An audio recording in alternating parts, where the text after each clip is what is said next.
Are totally honored to have Cecilia here with us tonight. She received her MD from Drexel University College of Medicine, completed a 4-year ER fellowship at Denver Children's, and then stayed after that for a 2-year fellowship in climate change and human health policy with NIEHS. Her work focuses on the intersection of climate change and health and how policy solutions, clinical actions, and education can build resilience in vulnerable communities. She serves on the working group for the National Academy of Medicine's Climate and Human Health Initiative. She was an author of the NCA4 and is a technical advisor with the Lancet Climate and Health US Policy Brief. And she's a co-editor of a textbook, Climate Change and Human Health. Mostly tonight, she's the head of GCCHE. And we had the previous person from GCCHE talk to us a couple of years ago, but they have gone light years beyond that with Cecilia at the helm. So take it away, Cecilia. Thanks, Lori. It's really an honor to be here with you all this evening. I'm an emergency medicine physician by training. I worked a shift today, you know what I mean? Saw some heat illness stuff going on where I am. So there's really just no better time to be talking about this. So thank you all for being here. As Lori mentioned, I direct the Global Consortium on Climate and Health Education. And so my goal today is to kind of share with you some of the work that we're doing around education, with the idea being that, if we're all kind of thinking along the same lines of what needs to happen, we're going to be a bit more effective in this space. So as you all know, climate change is a reality. We're seeing escalating health impacts happening everywhere. I don't need to convince anybody here of that. But I do want to draw your attention to what I thought to be one of the key findings of the IPCC AR6 report, which is that the severity of climate-related health impacts that we're going to see is highly dependent on how well health systems can protect people. And so I feel like this statement is really our silver lining, and this is our opportunity. And if you think back and you step back, I actually went on the WHO website and I'm like, how many doctors are there? And nurses and pharmacists and dentists? And it turns out that the professional health workforce is over, around 50 million people. That's insane. I mean, if all health professionals had this type of knowledge and had this type of awareness, we are really going to start seeing some progress. And so it's numbers like this and things that, I think when you spin them a little bit, you see that this is a huge opportunity. And so there was recently a large multinational survey of health professionals. It was published in Lancet Planetary Health. And they interviewed about 4,000 nurses and doctors from around the world, and really most felt that climate change was already affecting their communities across a broad range of categories. So it's interesting. I think we are very aware as a profession, but what this survey found is that despite high levels of awareness of this, there was lots of challenges identified to engagement. And education was one of them. It was identified again and again that, clinicians are aware of this, health professionals are aware, but they don't feel like they have the knowledge or education to do anything about it. And that was really pointed out more so than any fear of, political environment or anything else like that. It was really we just don't know what are we supposed to do. And that's really great information, because I think if we can frame what we want health professionals to do, that they might do it. So this is why I stay optimistic. So a little background on the GCCHE. We were formed in 2017 out of the Conference of Parties in Paris. Our mission is to ensure that 100%, that's 50 million, roughly, health professionals globally have the knowledge and skills to recognize, respond to, and prevent climate-related health impacts. And so what we do is we organize, we empower, and we try to amplify the voice of health professionals. So roughly what we do is we obtain commitments from health professional schools to educate their students on the health impacts of climate change. We, talk to deans, we talk to heads of school, and we say, will you sign the pledge to do this? And that's kind of the first step. After that, we think about how can we bring together member institutions to create and share best scientific practices. Rob Byron and Lori have been incredible supporters of this and have done a lot of work with us around this development of best practices.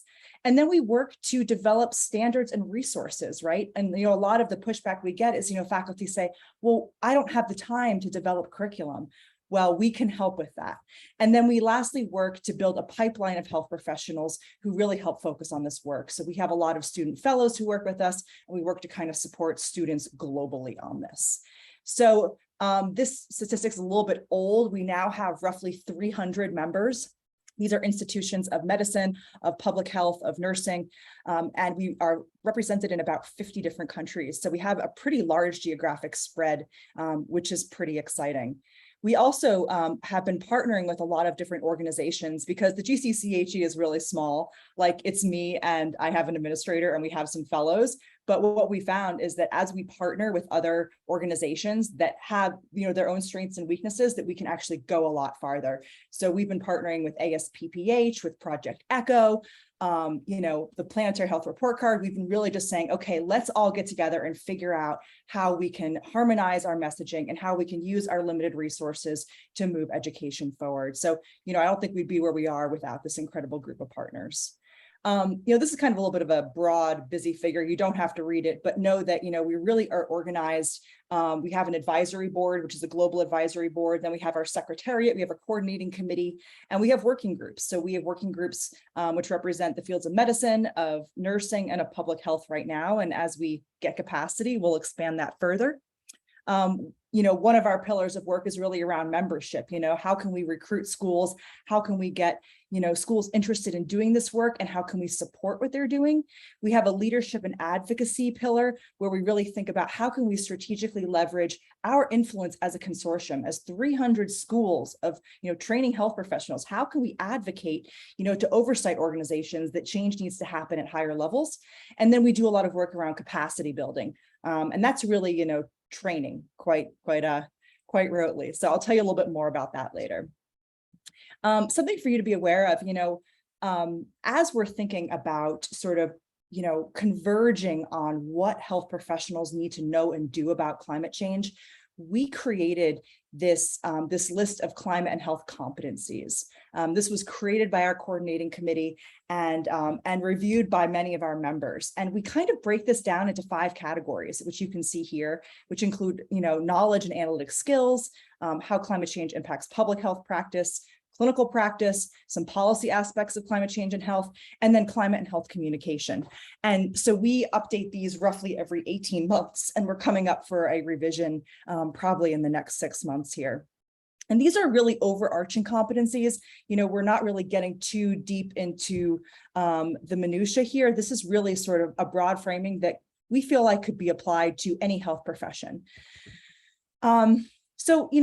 One of the things that I think is quite important in terms of how we advocate for health professionals to be engaged in this is that, we got to tell them what we want them to do. And oftentimes, I think the roles and responsibilities of health professionals in the climate change crisis is not always within our direct skill set, although we are suited well for many of these roles. So I'll give you an example. And I kind of think about this in a disease prevention model. You sort of remember, like, there's primary prevention, which is like you prevent the disease from even occurring. There's secondary prevention, where you detect it early, and tertiary prevention, where, okay, the cat's out of the bag, now we got to do something. So I kind of think about how we approach climate change in a similar way. So when it comes to primary prevention, we want public health professionals to be building the evidence base to understand the interactions between climate change and population health.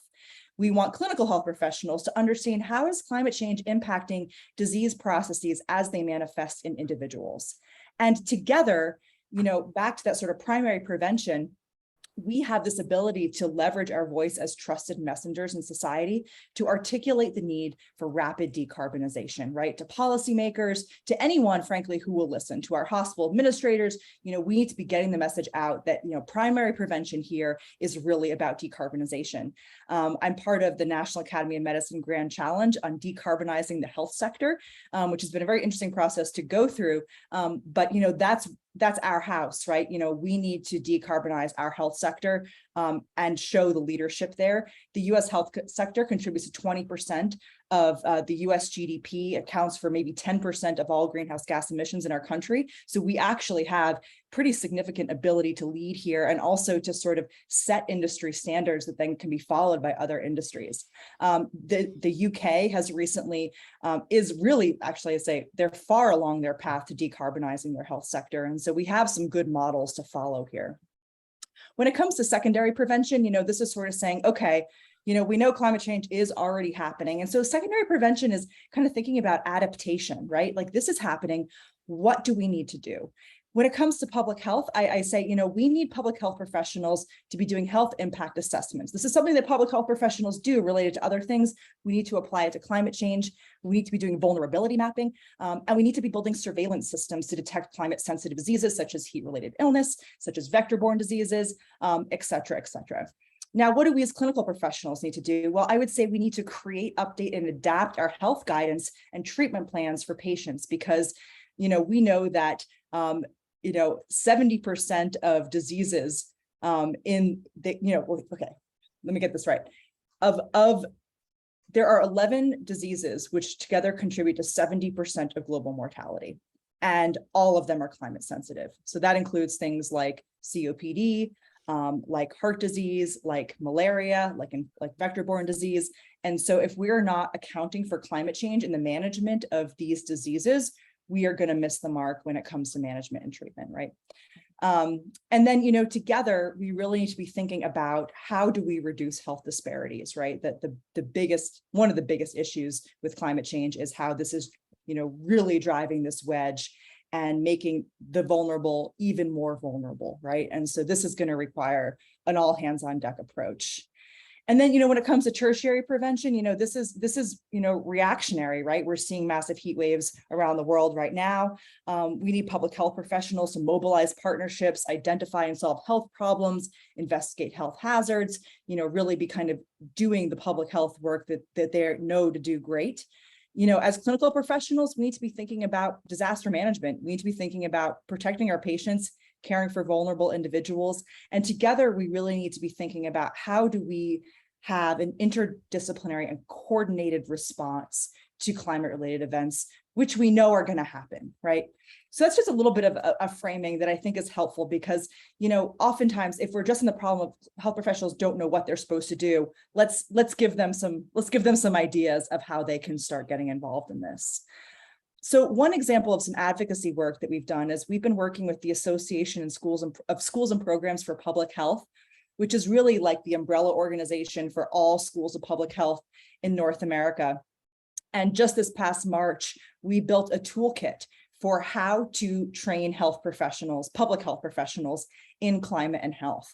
And so this was really an incredible project, I think, for two reasons. One is that we really sat down and we said, okay, what are the competencies that the public health board says that public health professionals need to know, and how do they relate to the GCCHE competencies related to climate change? And what we found is that there's tremendous overlap, right? So as you're training someone to be an effective public health practitioner, you can do that via a lens of climate change, at least partially, in terms of how you teach material and what the content of that material is.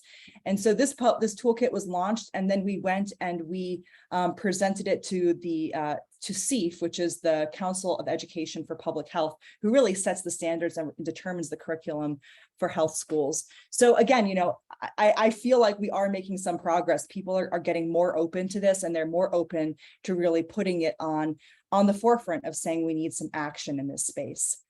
So in addition to sort of advocating that we need to be training all public health professionals in some form in climate and health, we also provide guidance on how to build a master of public health concentration. So in any school, we need people to, we need the folks who are going to just have the baseline understanding of climate and health, and then we need the experts. Then we need the people who are going to be running, local, county, state, climate and health arms of health departments, right?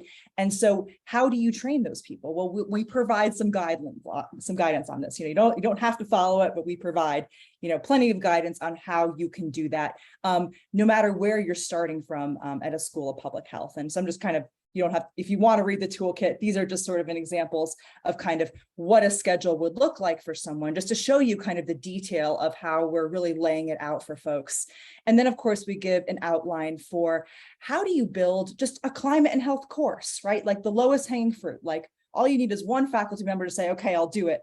And we give an entire curriculum here with a syllabus, et cetera, plenty of resources. And so I think that things like this are how we are going to show the health community what we're talking about and why this is so suited for what they're already doing. So I'm hopeful we can do similar initiatives for nursing professions, for medical professions, et cetera, et cetera. And what we're doing with this ASPPH toolkit is the next step is we're taking it kind of to the global stage and engaging global partners in this, for example, so the Association of Schools and Programs of Public Health in the European region and the African region and in the South American region. And so there's more to come here.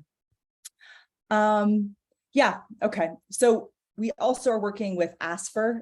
So this is the Association of Schools and Programs in the European region. And just to kind of say, they are using these competencies right now. They actually kind of just took what we wrote and they put their name on it and they launched them. And I said, that's fantastic, right? This is exactly what we want people to do.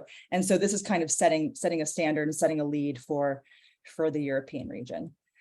So as I mentioned, I think putting this information out there, we've been working a little bit with the AAMC. I'm amazed that I've been able to meet with them at all. It's a pretty tricky organization to kind of start conversations with, but there's potential there for the development of a toolkit.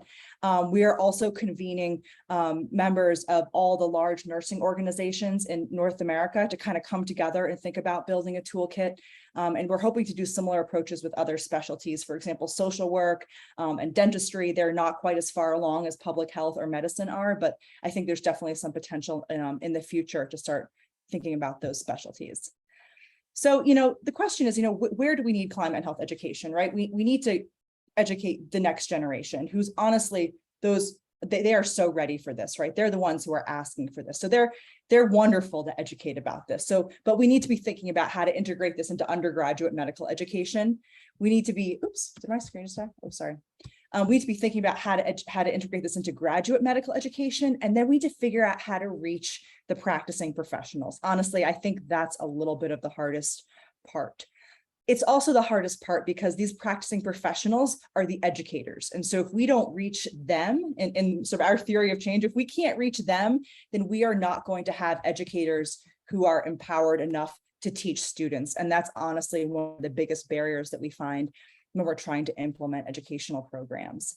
So what we did to try to start addressing this and to learn is it possible to kind of reach folks is we put together 3 large courses this spring. We called it the Climate and Health Responder Series, and we offered free continuing medical and nursing education credit for them. We basically launched 3 courses. The first one was in North America. We worked with Health Canada, NOAA, and Project ECHO. And it was an 8-week course, which had 16 hours of content. Then we did a course in the Caribbean region with the Caribbean Institute of Meteorology and Hydrology and a group called Earth Medic, Earth Nurse. And then we did a big course in Latin America with Pan American Health Organization and the Inter-American Institute for Global Change Research. And like I said, we do what we can because we have great partners. And so all in all, this past spring, we trained roughly 5,000 health professionals, right? From all the Americas, which is incredibly cool, right? And what we did was we said, here's a free course. We're going to give you a certificate in climate health if you come to enough sessions and take a test. Otherwise, just come. And people are coming. And so I find that to be really, really positive, right?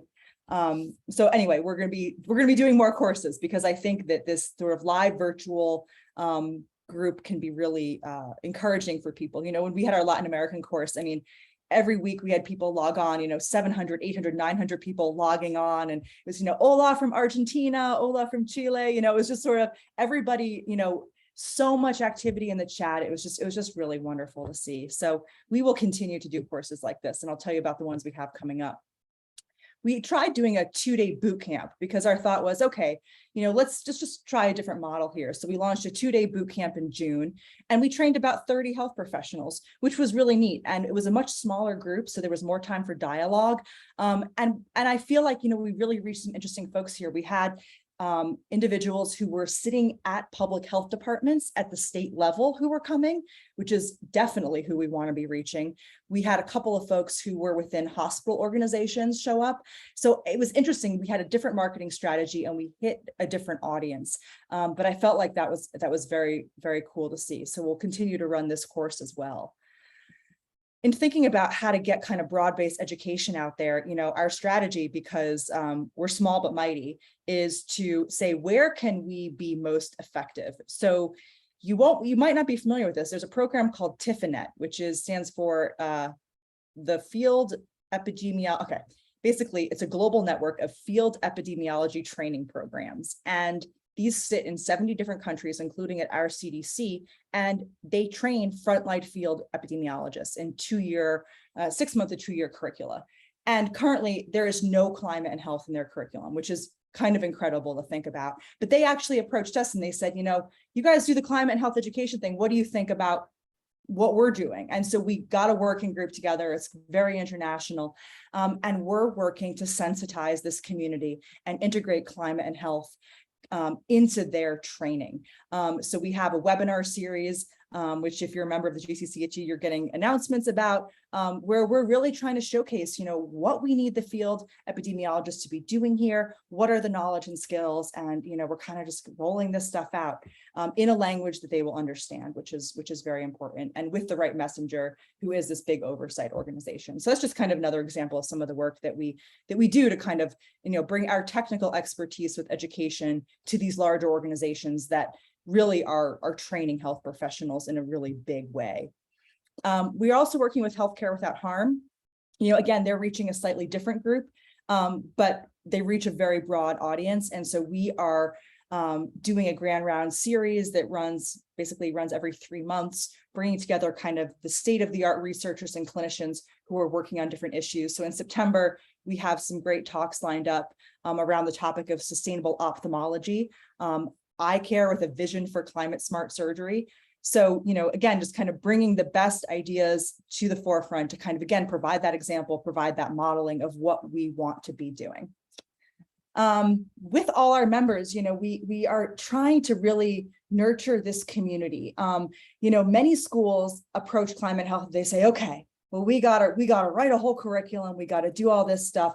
And there's lots of administrative and political obstacles that a single faculty member comes across. And so what we try to do is we try to bring faculty members together to support each other and to share ideas, right? We don't all have to be doing this in isolation, reinventing the wheel. And so we have a learning collaborative, which meets every 2 months. We invite usually 2 schools at a time from usually the same hemisphere, so we get the times good, to present on what they're doing. And just to say, here's our curriculum, here's our syllabus, here's how it's going. And then we have a great discussion and people can network. Another thing that we've been trying to do is to buff up the literature, the peer-reviewed literature on climate and health education. So right now we have 2 calls for papers out. Please spread the word about this. The first one we did in partnership with the AAMC. And so that's where I have a glimmer of hope that we might get somewhere with them. They agreed to put forth a call for submissions on climate change and health in their MedEd portal. So these submissions are asking for curriculum on climate and health that have some corresponding evaluation component. So they have a kind of like sort of firm criteria in terms of what they will accept, but they will also work with authors to kind of get through the publication process, and they want to publish papers. So if you have a curriculum and you have an evaluation set up in the curriculum that evaluates knowledge, please think about approaching AAMC, even if it's just for an informational call. We also have an open call out in Frontiers in Public Health for papers related to climate and health education and basically developing, the workforce to support change. So 2 opportunities where we are trying to really kind of get the word out and get this stuff into mainstream medical and public health literature. Maybe the last initiative that we'll talk about here is the Climate Resources for Health Education. I think some people on this call have been part of this. This was a student initiated project, which was basically saying, why do we have to reinvent the wheel at every medical school? There is a kind of a core set of information that can be elaborated on, but there's sort of a minimum there. And so what we did was we took the GCCHE core competencies, we broke them down into objectives, and for each objective, we created a peer-reviewed slide deck and a problem-based learning activity. And basically the way these, sorry, my screen keeps going dead. The way these cases are developed is that we have teams of residents, students, and faculty who get together to develop them.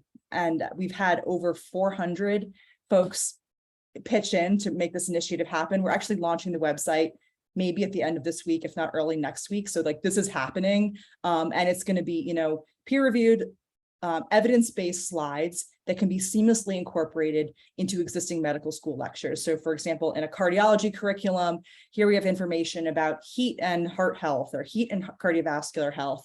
In neurology lectures, information about air pollution, how it affects neurodegenerative conditions, so kind of going through where we have the best evidence on climate and health impacts and kind of putting it out there. So we'll send an announcement once we have this website up, but just so you know that this is coming and you're welcome to use any of these resources. They will all be free, open access, and you're also welcome to be a contributor. We're always looking for more faculty to help advise our students and residents and to be expert reviewers of our slide decks.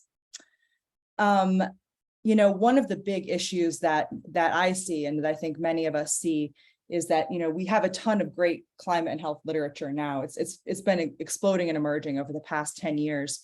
But so little of that actually makes it through the bottleneck and becomes meaningful policy action, right? So in collaboration with the Pan American Health Organization, we are launching a transdisciplinary training workshop this fall, where we will take roughly 20 teams, and each team will have to have a clinician, a social science researcher, and a natural science researcher, as well as a policy or decision maker. So someone sitting in a government somewhere to come together. They will go through a virtual 7-week workshop about how to do transdisciplinary research, kind of taught by the best in the field. Then we're going to bring them together for an in-person workshop for a week to kind of flesh out what they want to study and what they're going to try to implement. And then we have seed funds to get them started with their initiative. And so this is a way that we are trying to really accelerate how we get our knowledge down into, real policy practice on the ground level. So another opportunity that you might be interested in. So I want to talk a little bit about, what our strategy is domestically around education. Our goal in terms of schools is to have all health professional schools as members of the GCCHE. We want all deans and heads of school to really make the pledge that they are going to do this work. Okay, so that's kind of our goal. And we are working with the Planetary Health Report Card as well as Medical Students for a Sustainable Future to try to kind of mobilize and empower students to approach their deans and say, hey, there's this thing called the Global Consortium, and and then we kind of take it from there. But that's kind of one way we've been working. So that's one of our goals and one of our strategies. Our next strategy is we want to be working with national bodies who oversee the accreditation of health schools. So as I mentioned, we've already met with CEEF, which is the Council on Education for Public Health.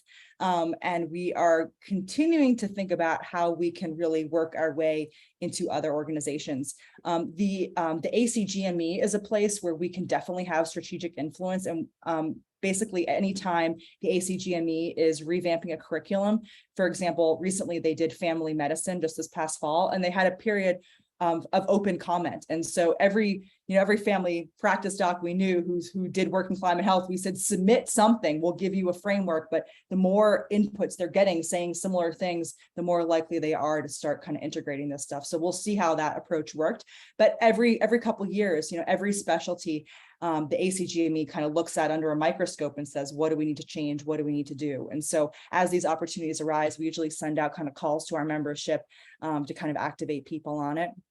We also need to think about our licensure bodies, and this is really for the National Board of Medical Examiners and the National Council of State Boards of Nursing.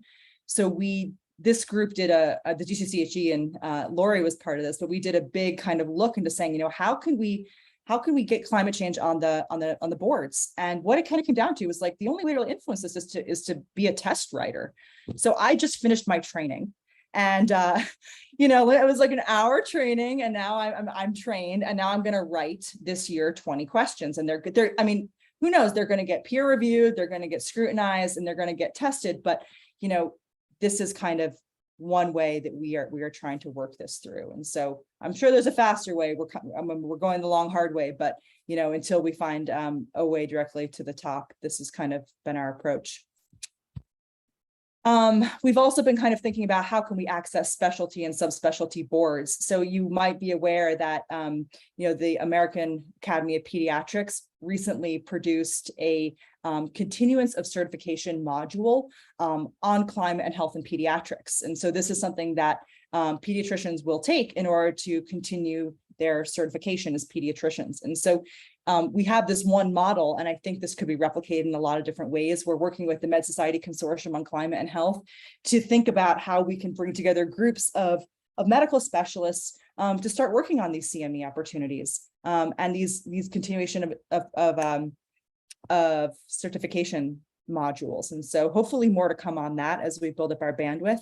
And then, of course, we try to work through, national health societies however we can. So that's our domestic strategy. Anyone here is welcome to join the GCCHE. You can join as an individual, as an organization. You can become a working group member if you're interested in kind of getting into some of this strategy work.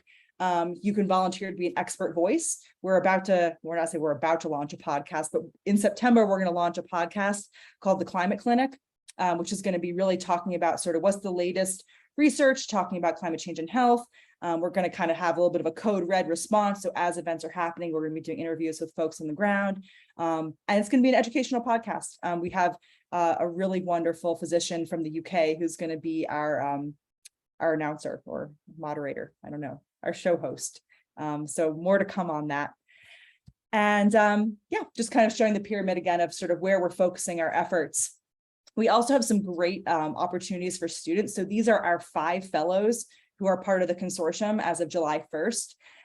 So we have a nursing student fellow, we have a GME fellow, we have a medical student fellow, we have a public health student fellow. And so kind of bringing students into the mix, giving them the experience and training to feel like they can really be leaders in this field, because they're the ones who are, going to take this on.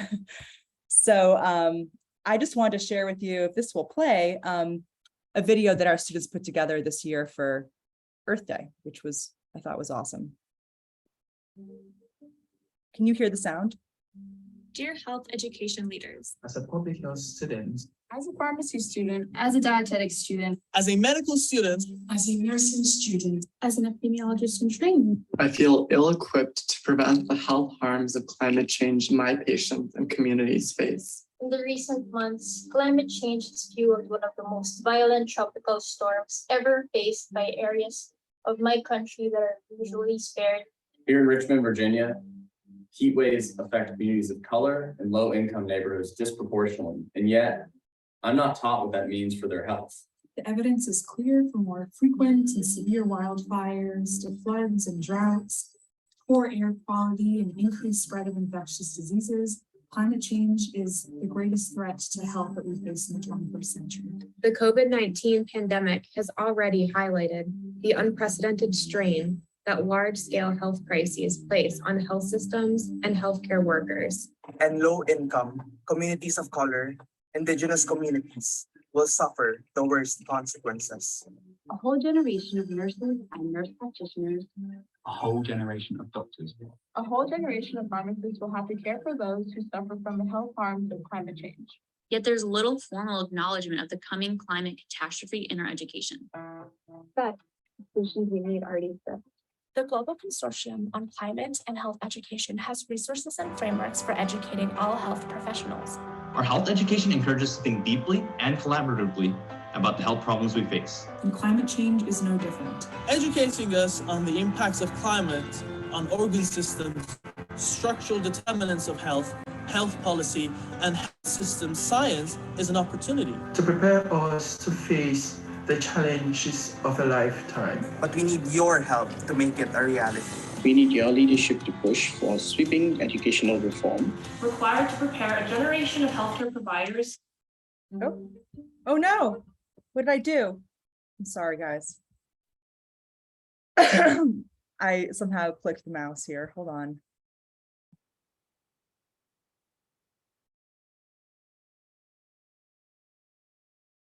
Degradation. With the proper training, we can fulfill our duties as health professionals, secure the health of our patients, and achieve a more just society.